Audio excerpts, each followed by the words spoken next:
आज जिल्हाधिकारी महोदयाच्या दालनामध्ये मी जी काही बैठक आहे त्या पहिल्यांदा CO साहेबाबरोबर सकाळी 11 वाजल्यापासून बैठक चालू होती। जिल्हा परिषदला जी केंद्र शासनाच्या योजना ज्या डिपार्टमेंटमध्ये आहेत त्याच्यातली जल जीवन मिशन असेल, DRD असेल, सर्व शिक्षण अभियान असेल, NRHM असेल, या सर्व गोष्टीचा आढावा घेतला। याच्यामध्ये जल जीवनमध्ये बराच काही गोंधळ आहे। NRHMचा DPF मंजूर झालेला नाही आहे। या सर्व गोष्टी आणखी त्यांनी पाठवल्या, केंद्राचं बजेट झाल्यावरती होईल, सर्व शिक्षणचं पण तसंच आहे। या बऱ्याच गोष्टीचा इत्थंभूत आढावा घेतल्याच्या नंतर बऱ्याच गोष्टी आणखी समोर येतील।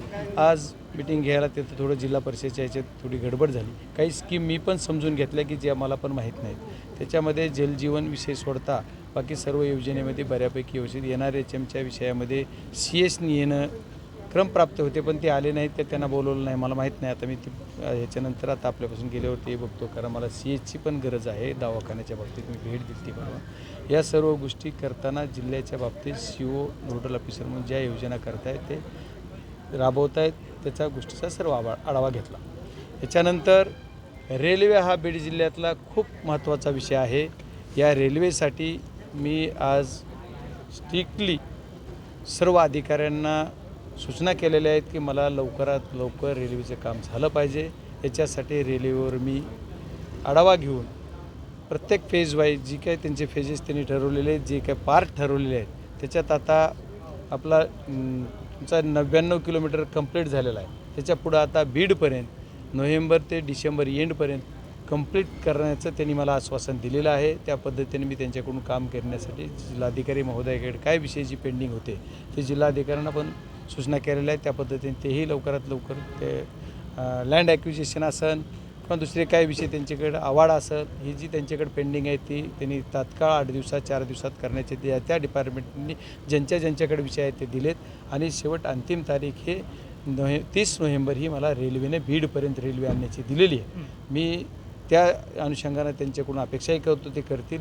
पुढच्याही तारखा आहेत, मला शेवट मी परळीपर्यंत कधी धावणार आहे रेल्वेच्या पण तारखा दिल्यात। मी वेळ आल्यावर सगळं सांगल, नाही तर बजरंग सोनवणेनं आढावा घेऊन केल्या म्हणलं की आणखी कुणीतरी काहीतरी असं काही होणार नाही जिल्ह्यात, अशी अपेक्षा करू। त्याच्यामुळे रेल्वे हा विषय महत्त्वाचा आहे। याच्यानंतर नॅशनल हायवेचे सुद्धा सगळेजण कंप्लीट आहेत, आम्ही नॅशनल हायवेचे पैसे आणले काय एवढा जे गवगावा करत होते त्याच्यापेक्षा आता हे राहिलेली जी काही कामं होते याच्यामध्ये आमचा शेगाव पंढरपूर रस्त्यामध्ये माझ्या केजमध्ये काही डिस्प्यूट आहे, जवळ 2 मीटर 3 मीटर काम होतं। याच्यावर सुद्धा स्ट्रिक्टली त्यांना सूचना दिलेल्या आहेत आणि ते लवकरात लवकर 1 महिन्याच्या आत ते कंप्लीट करायचे त्यांनी आश्वासन दिलेलं आहे। माझ्या कळंब जी बॉर्डर आहे बीड जिल्ह्याची आणि धाराशिव जिल्ह्याची, या बॉर्डरवरलं ब्रिजचं काम झालं आहे, पण तिथं अप्रोचेचं काम होत नाही। याच्यासाठी सुद्धा त्यांना सांगितलेलं आहे की ते मोजून 1-2 महिन्यात काम करून देतो असा त्यांनी शब्द दिला आहे। 3 महिन्यापर्यंत जास्तीत जास्त कंप्लीट होईल, मला ही अपेक्षा नक्की होईल।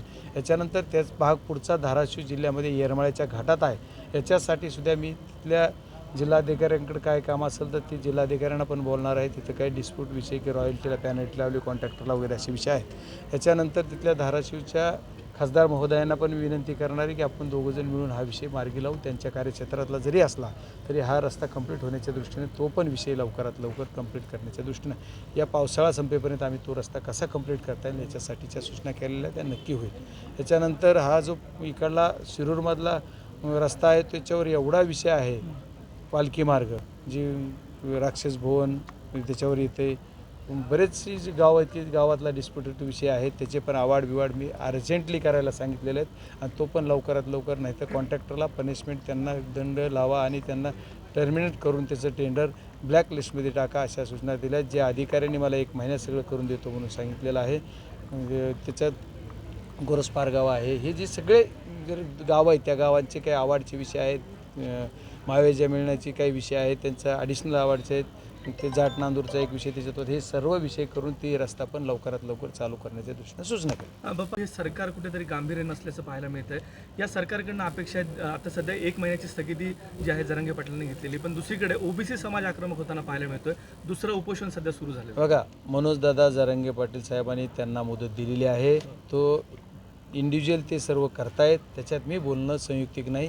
ती जी असेल ती मनोजदादा जरांगे पाटील त्याच्यावर बोलतो। पण एक खासदार म्हणून काय वाटतं? ओबीसी आरक्षण 2020 चा विमा थांबवा, हां हा गेल्या 6 दिवसापासून ऑपरेशनचा 6वा दिवस आहे. त्यांनी आंदोलन सरकार गंभीर नाही त्याबद्दल. नाही मला सरकारवर कशात गंभीर आहे कशात गंभीर नाही हा विषय सरकारला आपण विचारावा. याच्यावर मी बोलणं संयुक्तिक नाही आहे. मला त्याच्यात काही बोलायचं नाही आहे. मी फक्त मनोजदादा जरांगे पाटील यांच्या आंदोलनाविषयी दादानीच 1 महिना मुदत दिली तर मी त्याच्यावर काय बोलणार.